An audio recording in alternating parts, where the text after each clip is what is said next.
BJP మహిళా నేత మాధవిలత తిరుమల శ్రీవారిని దర్శించుకున్నారు. తాను హైందవ ధర్మాన్ని నమ్ముతానని, తన పరమాత్ముడు శ్రీ వెంకటేశ్వరుడని వ్యాఖ్యానించారు. తమ పాపాలు కర్మల నుంచి కాపాడు దేవుడా అని ప్రార్థిస్తున్నామన్నారు.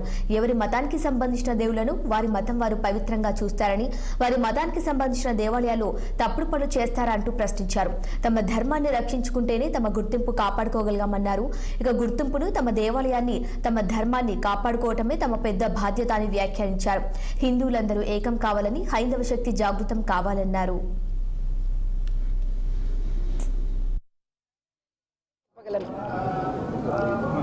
పరమాత్ముడు ఏ ధర్మాన్ని నమ్మే వాళ్ళకి ఆ ధర్మానికి, ఆ ధర్మంలో పరమాత్ముడు వాళ్ళ దేవుడు.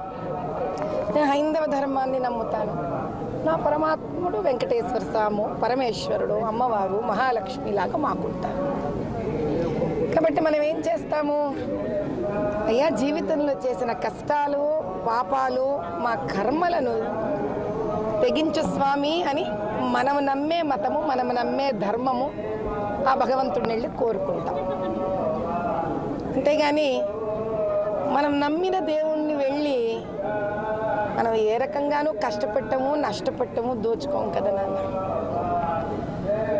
కానీ అలా ఎవరు ఏ ధర్మాన్ని సహజంగా పుట్టుకతో నమ్ముతారో వాళ్ళు వాళ్ళ ధర్మానికి సంబంధించి, వాళ్ళ మతానికి సంబంధించి, వాళ్ళ దేవాలయాలు ఏమున్నాయో అక్కడ పోయి